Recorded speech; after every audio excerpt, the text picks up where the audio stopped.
자, 여기는 그 군이 효령의 리모델링 현장입니다. 지금 철거가 진행이 다 되었고요.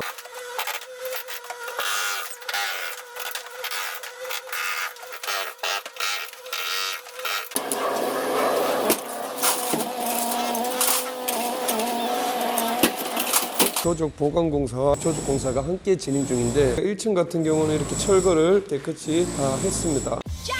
안녕하세요, 망치자물사나입니다. 1층에는 철근 콘크리트 구조이고 2층 같은 경우는 시멘트 벽돌 구조입니다. 여기는 이렇게 비내력벽으로 조적으로 되어 있던 부분을 이렇게 확장을 했는 부분이고요. 확장을 무리하게 막 하시는 분들이 있는데, 일단 첫 번째 기본적으로 확장을 하실 때 구조체의 구조를 잘 파악하시고 확장을 하셔야 돼요. 특히나 철근 콘크리트 구조물이나 외부의 내력벽 구조 같은 경우는 절대적으로 확장을 해서는 안 됩니다. 왜? 그 구조체는 건축물의 가장 큰 무게를 지탱을 하고 있는 부분이기 때문에 2층이 되는 이런 바닥 슬라브 자체를 지탱을 하고 있는 부분이기 때문에 이런 부분들을 무리하게 쳐서는 절대적으로 안 됩니다. 그래서 이런 부분들을 잘 아시고 공사를 하시기 바랍니다.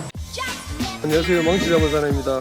여기 같은 경우는 조적 구조로 치장벽돌로 외부가 이렇게 냉가로 쌓여져 있는데, 외부로부터 이런 습이라든지 이런 물을 차단할 수 있는 능력이 없어요. 그래서 이런 부분들의 백화 현상이 일어나고 있는데, 비가 치게 되면은 이 매지 안쪽으로 물이 다 스며들게 돼 있어요. 그렇다 보니까 특히나 제일 문제가 되는 부분도 요 계단으로 비가 떨어져서 벽면으로 물이 다 치고 들어가서 결국에는 내부의 주거 공간으로 습기가 다 들어가게 돼 있어요. 이게 이렇게 천장에 보시면은 이런 누수 흔적이 많이 지금 보입니다. 천장에 보시면은 곰팡이와 이런 결로 흔적들이 많이 있습니다. 쾌쾌한 냄새라든지 이런 냄새들 많이 느끼실 수가 있어요. 천장에 이런 부분들. 그래서 이런 부분들을 차단하기 위해서는 원천적으로 옥상에 있는 부분부터 다 차단을 하신다고 보시면 돼요. 안녕하세요, 망치자물사나입니다. 여기 같은 경우는 외부에 저희가 조적으로 쌓아서 보강을 다 잡아주고 있습니다. 조적 쌓는 높이가 1.4키가 높이가 정해져 있습니다. 한 번에 무리하게 이런 벽돌을 다 쌓아버리면은 무조건 구조적으로 문제가 되기 때문에 조적이 넘어갑니다. 여기도 지금 외벽이 되는 부분에 이렇게 창문을 내야 될 부분을 남겨두고 조적으로 다 보강을 잡아뒀습니다. 지금 보시면 이렇게 철물들을 이용해서 조적 그 시멘트 벽돌에 문제가 되는 크랙을 방지하고 구조적으로 보강을 하기 위해서 이렇게 앵글을 60cm마다 설치를 다 해주고 있습니다. 간격은 900 간격마다 안에 보시면은 이런 철물들이 들어가 있는데, 그 부분은 저희가 철물을 따로 보여드리면서 소개를 한번 해드릴게요. 네, 이런 철물입니다. 여기 매지 있는 그 간격 사이에다가 이 철물들을 하나씩 깔아서 시공을 하게 되면은 나중에 균열을 방지를 하고, 그리고 구조적으로 보강을 하는 역할을 하기 때문에 이런 부분들을 귀찮더라도 써주시면 안전해요. 그래서 요즘에 뭐 관공서나 이렇게 신축 현장들 들어가 보시면은 이렇게 보강을 잡아주면서 시공을 해라는 이런 시방서 내용들이 있습니다. 자, 조적 같은 경우는 쌓을 때 이렇게 켜걸림, 이렇게 켜를 걸어서 시공을 해 주셔야지만이 구조적으로 안전하게 시공이 됩니다. 그래야지 이 시멘트 벽돌 자체가 외벽에 넘어가지가 않아요. 안녕하세요, 망치자물사나입니다. 자, 그리고 저희가 이렇게 시공하기 전에 조적으로 이렇게 차단을 해야 되는 부분들은 이렇게 스프레이를 뿌려서 이렇게 표시를 해줍니다. 해주고 나면은 벽돌 조작하시는 분들이 이렇게 표시를 보고 이렇게 차단을 하게 되는 거죠. 여기는 이제 화장실 공간인데, 화장실 공간은 우리가 방수 부분 때문에 기존에 있는 타일을 다 제거를 했습니다. 제거를 하고 기본적으로 수도 배관이 묻혀야 되는 부분은 이렇게 표시를 해서 홈을 다 따서 수도 배관이라든지 뭐 전기라든지 이런 주름관들을 다 묻어주고 시멘트로 이제 보수 미장을 하고 방수 작업을 하게 됩니다. 그렇게 해야지만이 완벽한 방수가 되고요.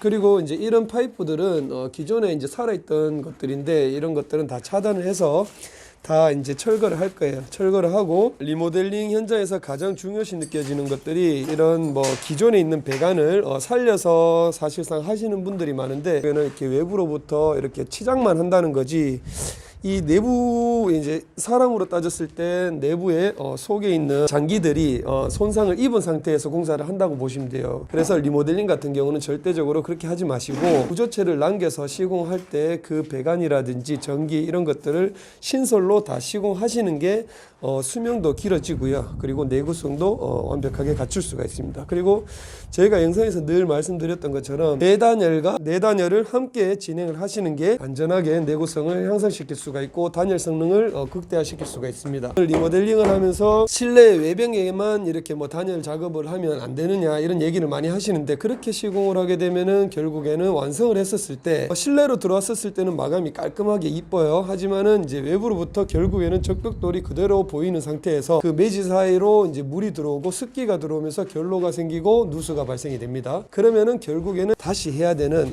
이러한 불상사가 생기기 때문에 공사를 할 때는 무조건 내부의 외단열과, 외단열이라고 하면 내부에 들어왔었을 때 바깥면이라고 보시면 돼요. 건물의 테두리 바깥 부분에 단열 작업을 하시고 외벽 공사를 함께 진행하시는 게 안전적이다라고 제가 말씀드리고 싶습니다. 그리고 여기 조적이라고 제가 동그라미 표시를 해놓고 여기 이제 그 개구부 기존에 있던 문을 차단할 건데, 이런 부분들 같은 경우는 자 우리가 그 보시면은 이제 2층이 조적 구조로 되어 있고 옥상 같은 경우는 통슬랍으로 되어 있습니다. 통슬랍으로 되어 있기 때문에 이 조적 구조를 무리하게 철거를 해버리면 어떤 현상이 생기냐면은 결국에는 붕괴가 됩니다. 슬라브가 내려앉고 기존에 있는 힘을 그대로 발휘하지 않기 때문에, 얘네들은 그 보시면은 그 옥상에 있는 바닥판 슬라브는 조적에 의해서 지금 지탱을 하고 있어요. 그래서 2층 구조체 보시면은 외벽으로 다 조적입니다. 그렇기 때문에 여기에 얹혀져 있다고 보시면 돼요.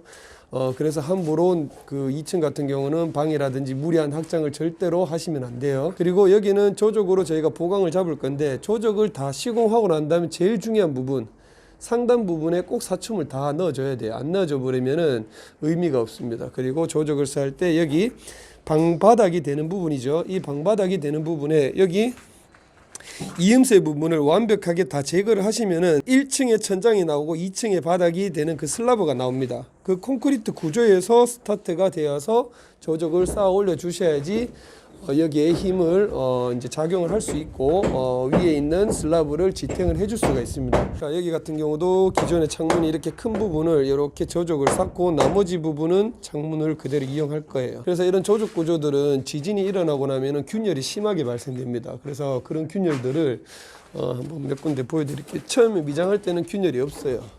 자, 여기 보시면은 이렇게 균열이 가 있죠.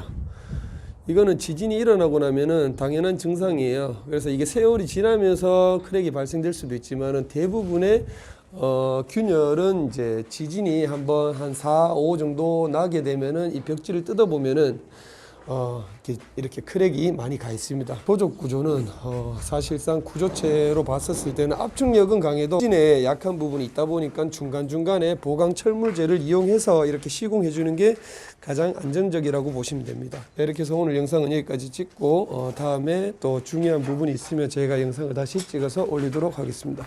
감사합니다.